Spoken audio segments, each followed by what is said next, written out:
dia, boa tarde, boa noite, sejam muito bem-vindos ao MBCV Cast. Nós estamos aqui no Rio Grande do Sul e já terminando o mês de novembro e estamos a galope para terminarmos o ano de 2024. E já viemos falando, já falamos em outros podcasts também desse tema, de uma forma indireta, né? Mas hoje a gente quer falar de algo muito importante. Deixa eu te perguntar uma coisa. Você sabe quanto você gastou esse ano, durante todo o ano, e aonde você gastou o que gastou? Pois é, esse é o tema que vamos falar hoje com o apóstolo Neuci José Rorato. Nós vamos falar sobre planejar a vida. Bom dia, seja muito bem-vindo, pastor. Bom dia, pastor Eliane. Bom dia a todos que nos assistem, que nos seguem.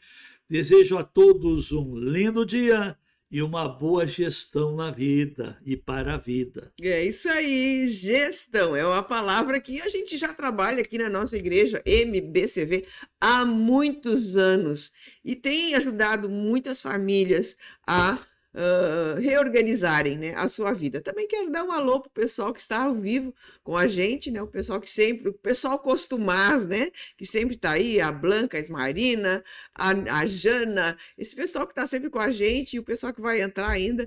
Um grande abraço para vocês e se inscreve no canal quem não está inscrito, passa esse conteúdo para quem precisa. Se você tem alguém da sua família totalmente em confusão, esse é o conteúdo para você tratar, passar e ensinar a eles como gestar a vida. Pastor, nos tempos que nós estamos vivendo, e eu acho que é importante a gente falar sobre isso, né? Por quê? Hoje nós temos pessoas que ganham dinheiro muito fácil pela internet. Hoje ganhar dinheiro é muito fácil, né? Mas ainda temos aqueles que vivem do seu salário mínimo, salário aí de R$ 2.000 por mês, com uma família, né? Então, existe diferença, porque esses dias eu vi uma reportagem de um homem que comprou uma televisão só com moedas, pastor. Só com moedas. Aquilo, para mim, foi um exemplo de gestão. Então, mas existe diferença entre quem ganha muito, quem ganha pouco. Quem ganha muito tem que se organizar, tem dinheiro para tudo, ou quem ganha pouco finda tendo que ser mais organizado. Como é que funciona isso na cabeça de quem hoje ganha muito dinheiro ou pouco dinheiro? Eu já fui comerciante e no período que eu trabalhei no meu comércio, era eu que analisava a ficha cadastral de quem queria comprar a crédito. E tínhamos, sim, as consultas já naquela época, na década de 80, ao SPC. Pasme. As pessoas mais endividadas eram as que ganhavam mais. Mais dinheiro. Quem era o salário mínimo, o nome dela era limpo, ela zelava, era o crédito dela. Uhum. E quem ganhava bem não levava muito a sério. Assim, o dinheiro ele é muito ligado às emoções. E não confie nas suas emoções, como também não confie no dinheiro. Porque são dois senhores que não dá para confiar. Uhum. Não confie no senhor dos seus desejos, nas suas emoções, e não confie no dinheiro. Porque isso aí tudo é temporário, o próprio dinheiro se deflaciona, vai perdendo seu valor e a pessoa se complica quando deixa essas coisas exercerem influência. Então, estamos aí no final de mais um ano. Eu sei que o começo do ano é bom, porque no começo do ano a gente começa a reparar e pagar as dívidas dos excessos, dos descontroles, dos prazeres que foram bancados. E aí então começa o ano com uma boa autodisciplina. Mas pior, pastora, que chega o final do ano, tudo se repete. Durante o ano economizam, durante o ano põem a vida em ordem, limpam o nome, cumprem os deveres, pagando os compromissos, saindo das dívidas, e no final do ano aqueles blá blá, aqueles convites, aquelas conversas, onde vai passar as férias, aonde vai passar, e aí vão perguntando. E o ser humano tem por natureza um espírito de competição. Cada um não compra porque precisa, compra para competir. Para poder postar na rede social que viajou para cá, para acolá. Por exemplo, a mulher, se vê um sapato diferente, ela compra. Claro, pastor, é diferente. Mas ela não avalia quanto tem de estoque lá guardado. O homem é a mesma coisa, vê um carro diferente, se ele é um pouco almático, aí ele se endivida porque quer satisfazer um desejo. Infelizmente. Mas eu quero dizer a todos, se você quer ter uma vida com mais estabilidade, equilíbrio, maturidade, avalie as coisas entre desejos e necessidade. Então, qual é a necessidade de você gastar apenas para ostentar, ou para competir, ou para agradar a terceiros? E nós estamos indo para o final do ano, muitos presentes, e muitas vezes se gasta o dinheiro que não se tem. Se dá um presente, não como prova de amor, mas apenas para cumprir um costume, uma tradição, para pessoas que realmente algo que não vai ser útil. Olha, vamos colocar os pés no chão. Eu sou um pouco contramão desse sistema. Eu há muitas décadas, há mais ou menos umas 4 décadas, eu parei de dar presente. Parei. Eu dou como presente uma ajuda, um socorro, quando há necessidades. Ir num lugar e levar um presentinho lá para fazer de conta que está abençoando, não é por aí. Eu criei uma cultura para mim, eu ajudo sim as pessoas quando estão em necessidade. Quando eu vejo uma pessoa em necessidade, eu dou o que ela precisa. Eu invisto em pessoas, sim, em necessidades, mas não em desejos. E o grande vilão hoje que descarrilha a vida, que tira o trem dos trilhos, é você seguir desejos, sentimentos e a cultura desse mundo. Porque a cultura desse mundo, claro que o mundo cuida do que é dele para o propósito dele. E esse mundo tem dono, jaz no maligno. Então o mundo e o espírito do mundo é um espírito de consumismo. Não é um espírito de construção, de solução, de realização. Não, consumismo. Que uma coisa que, algum evento que o mundo propõe, que realiza, parece que ele é muito melhor antes. A gente vai para o evento, não é aquilo. Mas teve muito prazer em se programar, em reservar dinheiro, em mudar a indumentária, enfim, a adquirir coisa nova para estar lá. Mas chegou lá, não era o que foi proposto em termos de realizações e satisfações. O prazer na expectativa. A expectativa. O diabo, ele é mestre em expectação. Ele é um ilusionista por excelência. Eu não sei se o senhor viu, alguns meses atrás, veio uma reportagem que falou sobre eu não sei se foi neto ou filho, que achou na casa do pai ou avô, agora eu não estou bem lembrada, uma fortuna de dinheiro antigo, que na época, se colocasse para hoje, seria em torno de teria milhões, né? Mas o cúmulo da poupança é isso, ele guardou embaixo do colchão, né? Era um colchão de dinheiro, que hoje não vale nada, né? Mas ouvindo o senhor falar sobre presente, eu me lembro que, eu acho que isso também é uma questão de cultura, né? Alguns 10 ou 20 anos atrás, mais de 10, com certeza.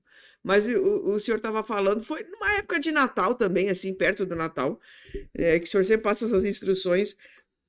Aí o senhor falou que a gente não deveria dar presente que não fosse útil. O senhor lembra disso, né? Porque eu já repeti muitas vezes, né?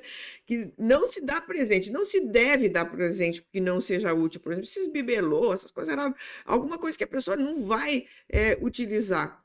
E aquilo, eu peguei para mim, né? E comecei a doutrinar minha família. Na época, né? Minha mãe e meu pai ainda estavam vivos. E comecei, primeiro Natal, eu já dei a palestra.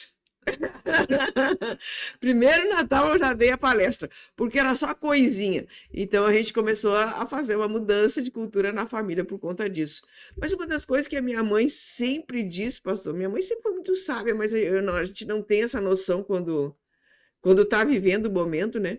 Ela disse uma coisa para mim uma vez, e ela disse assim, ó, nunca dê algo que você não tenha. Por que você vai gastar o seu dinheiro com algo que seja assim uma coisa muito legal, muito boa, que você não tem, você não usufrui, e você de repente vai dar para uma pessoa que nem vai dar valor, né? Então assim, ó, até nisso, gente, olha que detalhe presente, né? É um presente, você vai dar alguma coisa que você gostaria de ter. E dentro disso aí, pastor, está um princípio de Jesus que é chamado na Bíblia regra de ouro. Nunca faça para os outros o que você não quer para si. Tá é isso aí, é a regra de ouro. Então você que vai no I99 procurar presentinho para dar nos amigos secretos de final de ano, reveja, né, para que você também não caia nessa cultura. É uma cultura empobrecida, envilecida, né? De engano. De engano, Mas, pastor, eu acho assim tremendo, e a gente já vem falando sobre isso, a Bíblia, ela tem resposta para tudo, instrução para tudo, e parece assim que prevenção para tudo. Exatamente. Né? Quando Jesus fala sobre planejamento, ele tem lá um texto no livro de Lucas, se eu não estou equivocado, que fala assim, ó, e isso você vai identificar aí, por exemplo, você passa numa rua, existem construções que começaram e chegaram ao fim e as pessoas já estão morando lá. Mas existem construções inacabadas. E é incrível quando tu passa por um bairro, assim, que tu começa a ver construções inacabadas. O que aconteceu ali? Falta de planejamento. Exatamente isso aí. E Jesus já falou sobre isso, né, pastor? Está em Lucas, capítulo 14, verso 28, que ele diz assim: pois qual de vós, pretendendo construir uma torre, não se assenta primeiro para calcular a despesa e verificar se tem os meios para a concluir, para não suceder que, tendo lançado os alicerces e não podendo acabar, todos os que a virem zombem dele, dizendo: este homem começou a construir e não pôde acabar. Olha que coisa séria isso, né, pastor? Ali é que está. É uma coisa interessante, pastora. Por exemplo, vamos ver que tudo gera bênção ou maldição. Você anda, você encontra casas bem construídas, bem ornamentadas. O que você fala? Você elogia. Você fala de bem. Caprichoso. Isso é bênção. Você está aprovando e abençoando essa gestão, a gestão de quem administrou isso aí. Uhum. E você passa num terreno com casas caindo ou construções inacabadas e o tempo destruindo, o que você fala? Palavras, palavras, palavras que responsabilizam, que aumentam o peso na vida de quem tem má gestão. Uhum. Então é impressionante, nossas obras falam de nós, nossas obras nos seguem, nossas obras nos honram, como também nossas obras nos desonram. Nossos presentes falam de nós. Ah, mas que beleza! Deixa eu contar uma experiência que eu tive, pastora, um tempo, mais ou menos uns 20 anos atrás, 20 e poucos, me fizeram uma surpresa no meu aniversário. Naquele tempo eu trabalhava bem mais que hoje. Ah, é? Que eu não tinha tempo para descansar. E alguém viu isso? Ah, eu me lembro disso. Me deram uma cadeira do papai, aqui na igreja. E me levaram lá para o salão, lá, cadeira me esperando lá. Quando eu olhei aquela cadeira, porque quem conhece a minha vida só tem duas pessoas, Deus e eu.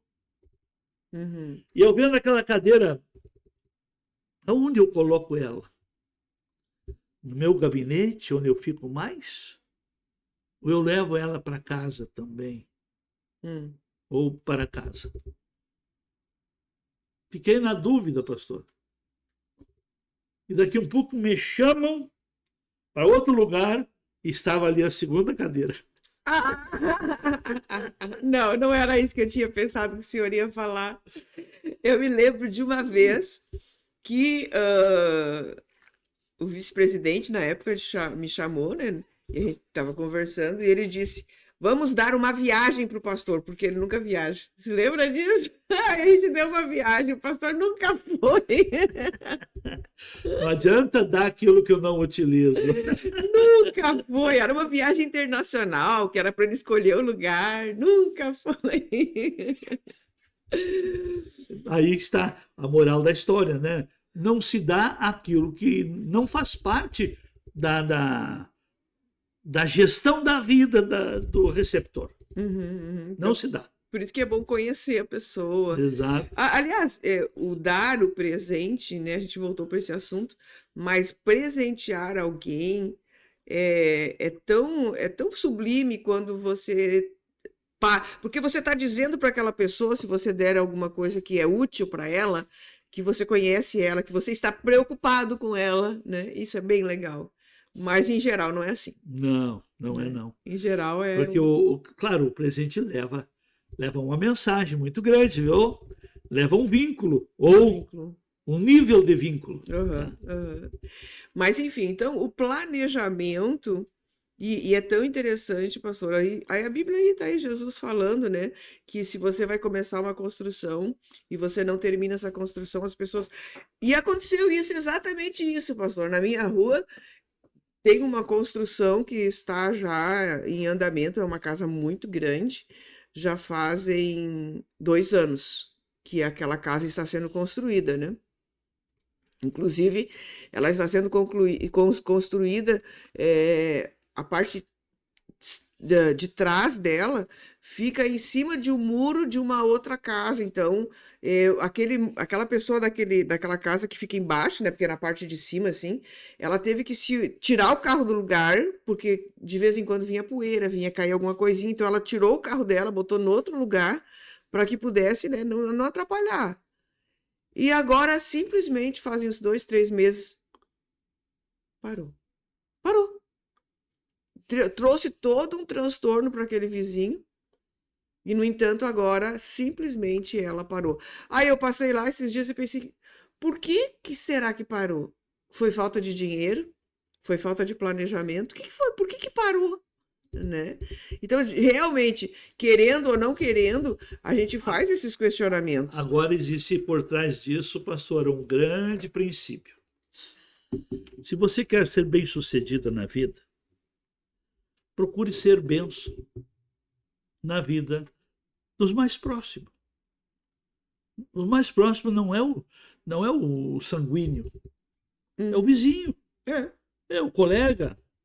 E se naquela construção começou a causar transtorno para o vizinho, que bênção acompanha aquela construção?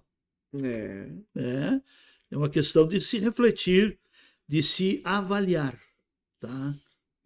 Um arquiteto amigo meu disse o seguinte, pastor: construção não se termina, se abandona. É verdade. Mas também o que a gente precisa ver hoje é como que está o estado dos construtores, né, pastor? Como está a visão, como é que está, como é que se diz, o propósito daquela construção é para competir ou é para ser bênção?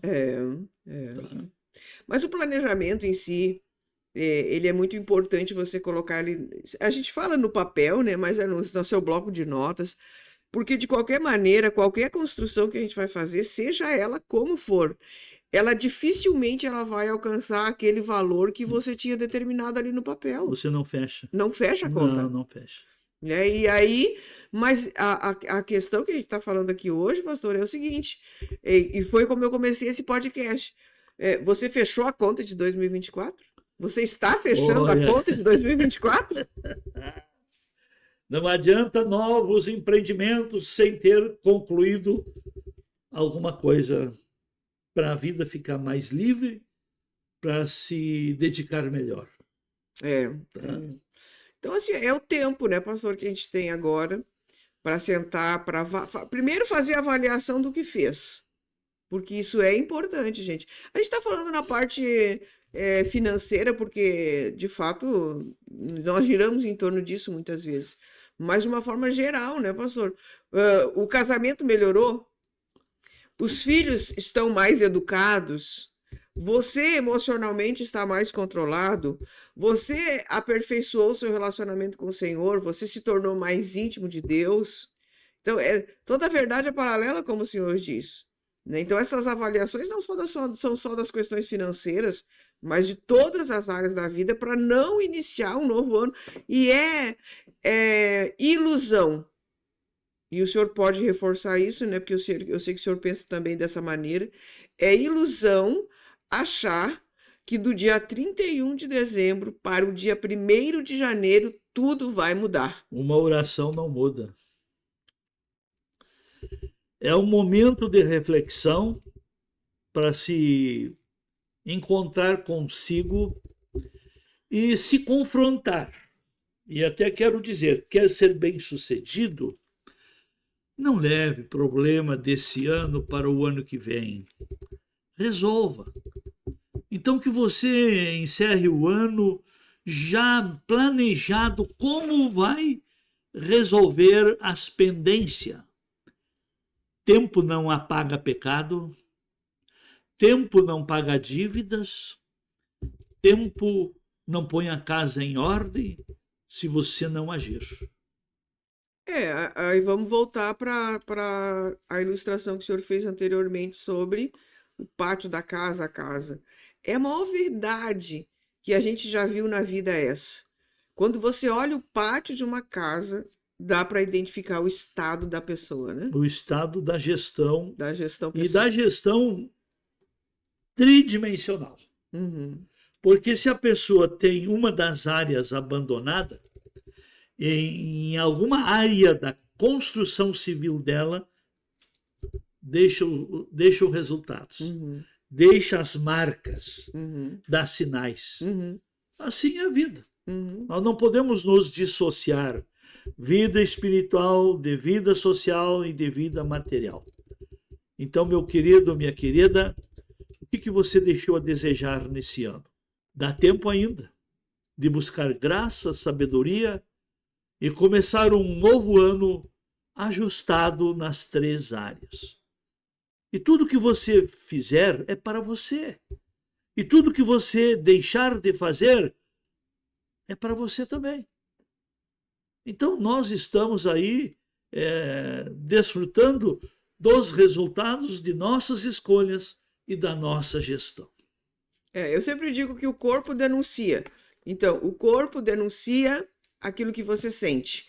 A casa denuncia a maneira que você está, né? Então é muito sério, bote sua casa em dia, organize sua casa, porque às vezes, pastor, a questão não é financeira, mas eu não tenho dinheiro para fazer paisagismo.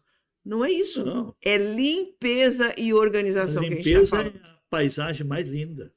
Então, gente, se organize, recomece aí o que precisa ser recomeçado, reconstrua o que precisa ser reconstruído, para que 2025 você possa entrar mais leve. Porque entre 2025, né, pastor, nós temos IPVA, IPTU, o Colégio das Crianças, a coisa vem firme em janeiro e fevereiro. É isso, pastor? É isso. Põe a casa em ordem, porque o Senhor mesmo diz, e deu essa palavra para um rei: põe a tua casa em ordem, para o bem do rei, porque Deus queria o rei com ele para sempre. Põe sua casa em ordem, porque a ordem é a base do progresso e o reino de Deus é um reino de ordem. Deus abençoe. Tchau, gente. Obrigada.